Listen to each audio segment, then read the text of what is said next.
150 years ago. And Lee, people say, had an aberration. And on the final day of this great battle, with his last attempt, flung his final fresh forces and charged the Union defenses.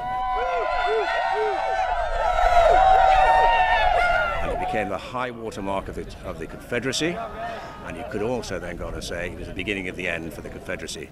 So it is the key action in the entire Civil War. It's fun to think about what really happened.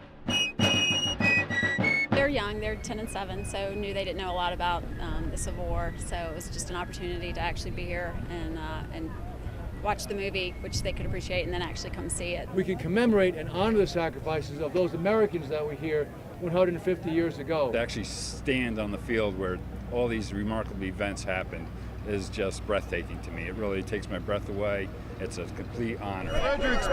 Fredericksburg! We're all Americans. It's blue and it's gray. It doesn't matter what side you're on. They both died. They both made sacrifices for causes they both believed in.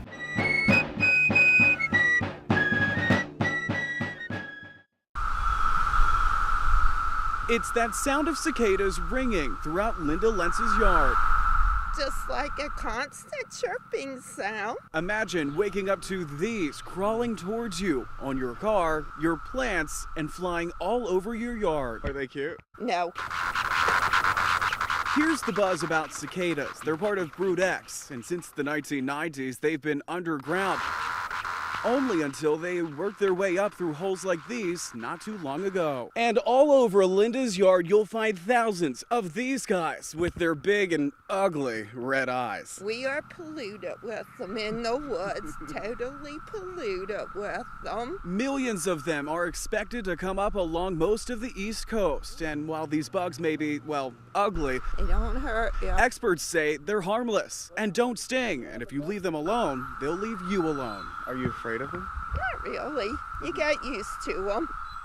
You know, in some parts of the world, grilled cicada is a delicacy. So, of course, we had to try it out. We boiled these cicadas, then grilled them with some Old Bay. Gonna try it out here. Oh, yeah. Tastes like they've been in the ground for 17 years. In Halifax, Dauphin County, I'm Kyle Rogers, CBS 21 News. Forget the gas. It's all about the... All right, your lucky ticket. And all night it's been the sounds of...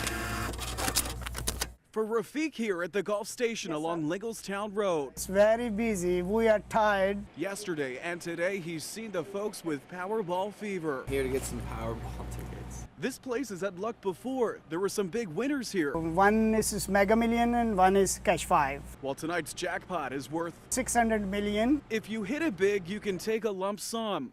It'll cost you a fee, and after taxes, you'll have almost $227 million in cold, hard cash. 31, 34. Some of you use special numbers your wife tells you. 9. For Norman Stovall, he's okay with winning just a little. I am hoping to be a big winner, even just a little bit. The 2 million, whatever, that would be great. And he wasn't alone in line. 5, 6, 7, 8, 9, 10. Perfect. All the right. winning tickets, though. Having the winning ticket, small chance. Like you, I only have a 1 in 175 million shot in winning. But if you're the one... My reaction is cool. After I got up, off the floor? I don't know how to manage this money. I got a lot of people to help out.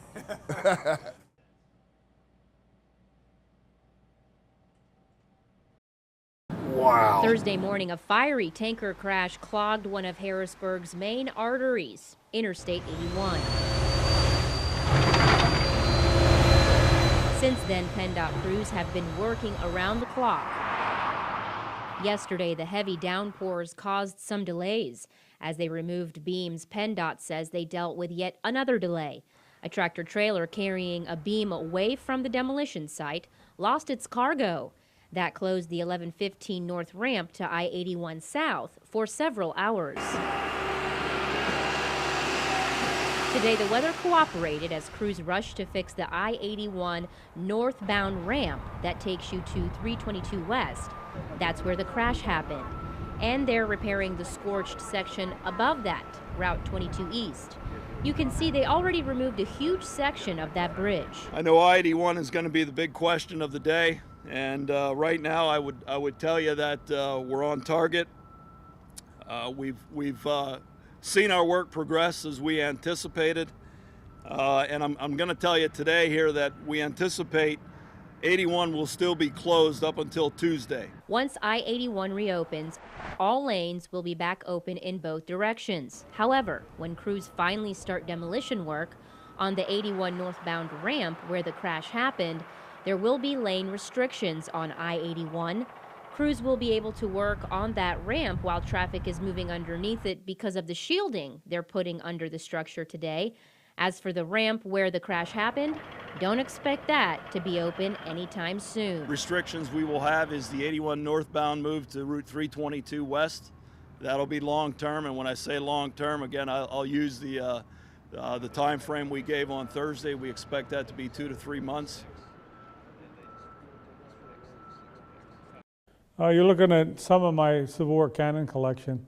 I've been collecting it since I've been in high school. Charlie Smithgall's cannons are now famous. The former Lancaster City mayor allowed the cannons to be used in the recently released Steven Spielberg movie, Lincoln. 12 of the former mayor's Civil War cannons were used in the film, and so was his historical knowledge.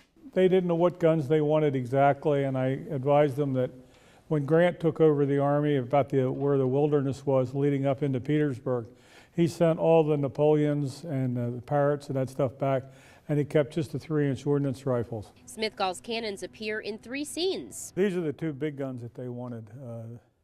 The front one's a 30-pound Parrot, and this is a 4.5-inch rifle. None of them were fired. Hey, it was a fun thing to do. They're interesting to do, to see how they set them up and how they do the special effects to make things work. Smithgall says although it was very brief, he got a chance to meet Spielberg, but he didn't meet any of the cast members. Even so, he still had a good time on set. As for the movie, he can't wait to see it. With the Lancaster County Mobile Newsroom in Lancaster, Eva Roman, CBS 21 News.